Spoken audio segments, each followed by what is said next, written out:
The deaths of Oscar-winning actor Gene Hackman and his wife, whose bodies were found in their Santa Fe home. A hidden staircase beneath Gene Hackman's mansion descended nearly 40 feet into an underground tunnel.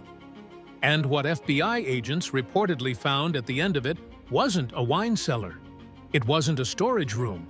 It was a hidden chamber stretching more than 2,500 square feet beneath one of the most private estates in New Mexico.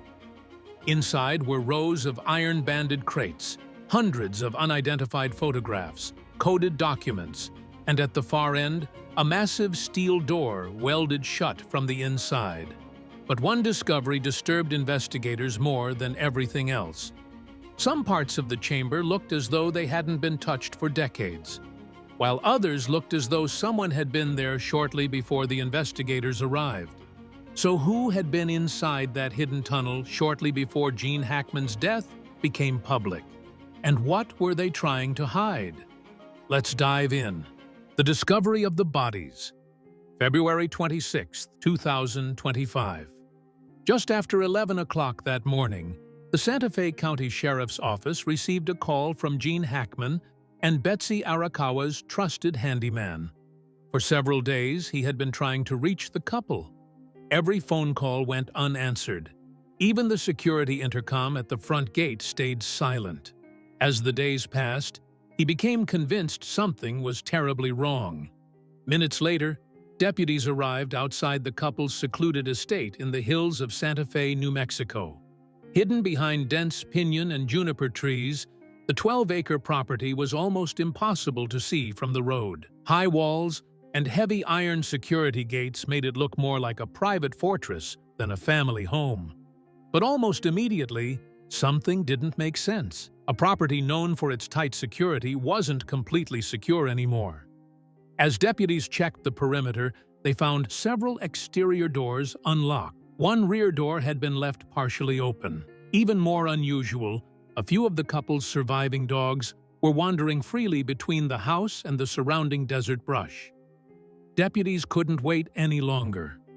They entered the home, still hoping they had arrived in time to help, but the moment they stepped inside, that hope disappeared. In one part of the house, they found Betsy Arakawa, 65, lying on the bathroom floor. One of the family's German shepherds stood beside her, refusing to leave her side or let anyone come close. Deeper inside the house, near the kitchen, deputies found Gene Hackman, 95, collapsed in a mudroom. Another dog had also died. The condition of the bodies immediately told first responders that they had not died that day. They had likely been there for several days. At first, what deputies found looked like a heartbreaking family tragedy. But that was only the beginning. As the bodies were taken away for further examination, investigators began carefully piecing together the couple's final days. And the more evidence they examined, the stranger the timeline became. The medical examiner eventually concluded that Betsy Arakawa had died about a week before Gene from hantavirus pulmonary syndrome, a rare but deadly disease people can catch after exposure to infected rodents or their droppings. Gene, who was 95 years old and living with advanced Alzheimer's disease and serious heart problems, survived alone inside the house for several more days before his heart finally failed. Investigators even recovered data from the pacemaker implanted in his chest, helping them establish the timeline of his final hours. Officially, the deaths were ruled natural causes, and investigators said they found no evidence of foul play. Yet the official findings answered only how they died. They didn't fully explain what happened inside that house during those final days. Why had Gene remained inside that house for nearly a week after Betsy died? A house full of questions. For nearly 3 decades, Gene Hackman's estate had been one of the most private properties in Santa Fe. From the road, it looked surprisingly modest. But that appearance was deceptive. Behind the walls stood a sprawling estate with separate garages, guest buildings, an art studio, and private workspaces spread across the property. very few people had ever seen beyond the front gate. Contractors and staff were reportedly bound by strict confidentiality agreements, and neighbors rarely caught more than a brief glimpse of the couple. Over the years, the house quietly gained a reputation as a place that revealed almost nothing about what happened inside. But now, that carefully protected world was open to investigators. As deputies and forensic teams moved from room to room, they began noticing things that didn't quite fit. Furniture appeared slightly out of place. Several drawers had been pulled open. In one area, prescription pill bottles were found scattered across a bathroom counter. Nearby, a portable space heater lay overturned on the floor. None of it proved that a crime had taken place, but taken together, it painted a picture of a house where something had changed during those final days. Then, investigators noticed one detail that changed the direction of the entire investigation. Hackman had spent years managing a successful acting career, business interests, and valuable personal collections. Yet some important files that would normally be expected inside his office couldn't immediately be accounted for. Whether they had simply been stored elsewhere or removed before authorities arrived was never made clear. The questions only continued to grow. And then, investigators entered the room that meant more to Gene Hackman than almost any other. His private library, dark wooden shelves stretched from floor to ceiling, filled with military history, classic novels, and decades of personal collections. At first glance, everything looked perfectly normal. But then a forensic examiner noticed something odd. A fresh scrape across the polished hardwood floor ended at what appeared to be an ordinary wall. It looked recent, as if something incredibly heavy had been moved not long before deputies arrived. A closer inspection revealed a concealed mechanism built deep inside the woodwork.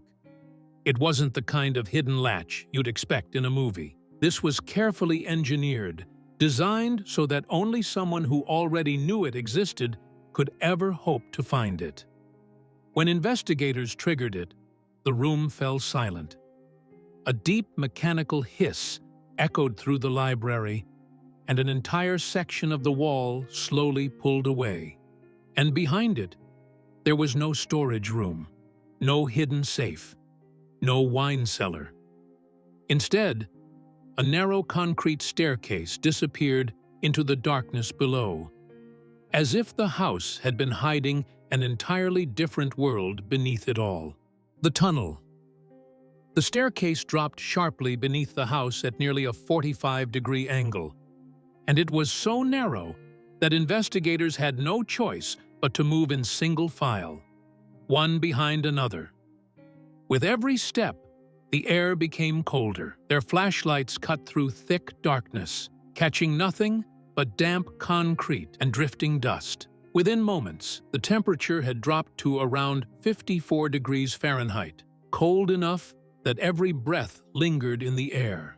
Then came the smell: rusting iron, wet stone, and the heavy scent of earth that hadn't been exposed for a very long time.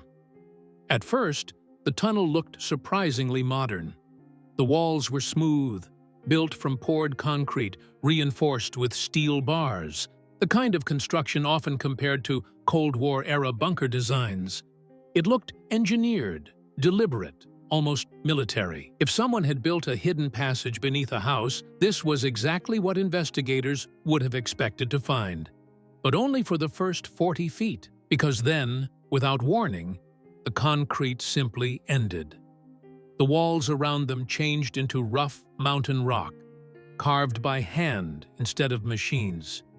Fresh construction gave way to jagged stone covered with old pick and chisel marks, the kind normally associated with work completed long before modern power tools existed. That single change raised a disturbing possibility. If the lower tunnel was older than the concrete above it, then it was also older than Gene Hackman's mansion, which had been built in 1997. In other words, the passage may not have been created for the house at all. It may have already been waiting there. As investigators moved deeper, another discovery slowed them even further. The stone walls weren't blank. They were covered with carefully carved markings. Some resembled alchemical symbols, the mysterious signs once used by medieval scholars searching for ways to transform metals or discover the secret to eternal life. A chamber full of secrets. What opened before investigators wasn't a small storage room or even an old cellar. It was a massive underground chamber stretched across roughly 2,500 square feet, with a ceiling rising nearly 15 feet overhead. Huge stone pillars, cut directly from the surrounding limestone, supported the rock above. Just standing there, it was obvious this wasn't some weekend excavation. Whoever built it had invested an enormous amount of money and an enormous amount of time. Then came another surprise. The air felt completely different from the tunnel they had just walked through. It was colder, around 49 degrees Fahrenheit, and almost completely dry. Then the flashlights landed on the first objects. Dozens of heavy wooden crates stood in perfectly straight rows. Thick iron bands still wrapped around them. Some were packed with dried straw. Others had been sealed with layers of waxed canvas. Exactly the kind of wrapping designed to protect valuable cargo for years, even decades. And they didn't look abandoned. They looked stored. But the moment investigators lifted the lid, the discovery caught everyone off guard. Inside wasn't gold. It wasn't weapons. It was something far stranger. Hundreds of old photographs.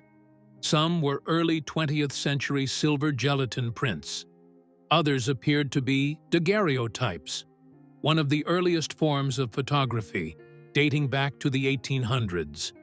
Many showed groups of formally dressed men standing outside plain, windowless concrete buildings. But there were no signs, no addresses, nothing to reveal where the pictures had been taken. Yet, the pictures weren't the only thing hidden inside the crates.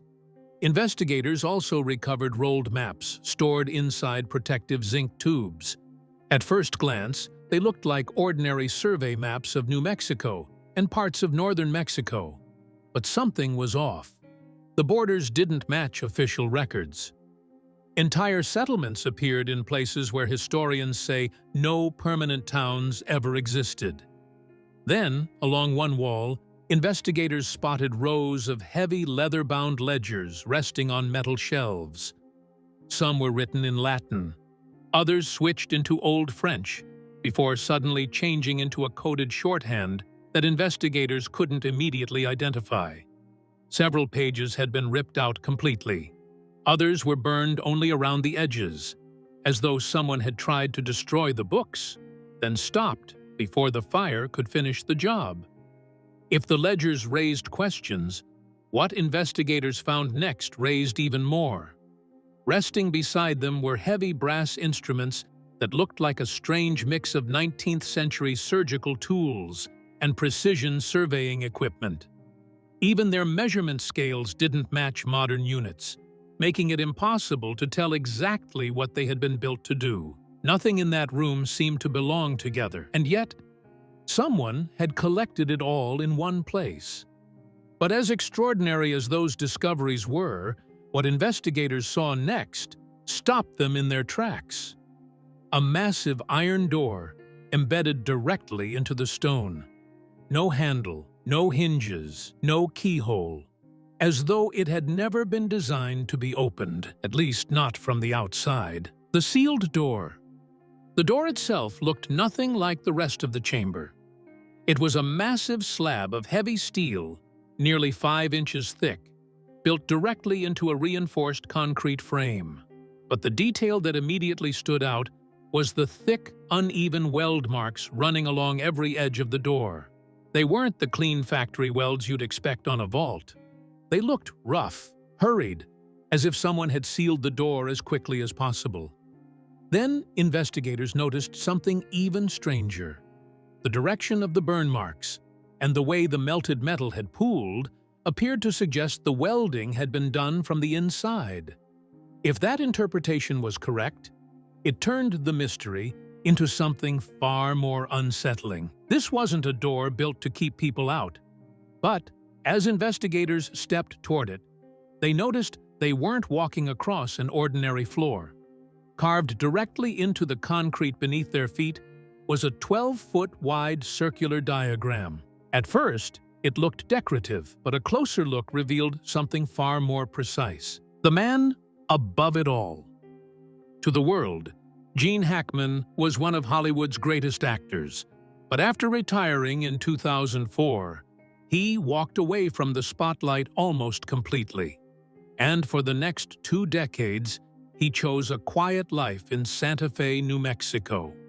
And despite the high walls, security systems, and extraordinary privacy surrounding his estate, locals remembered a very different person.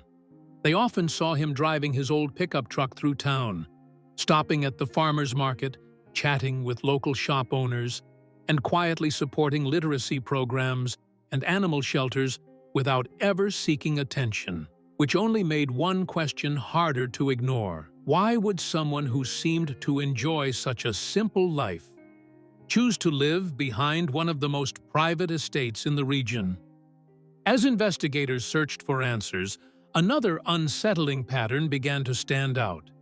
Some of Hackman's most memorable films revolved around surveillance, secrecy, and hidden networks. In The Conversation, he played a surveillance expert whose growing paranoia drove him to tear apart his own apartment, searching for something hidden.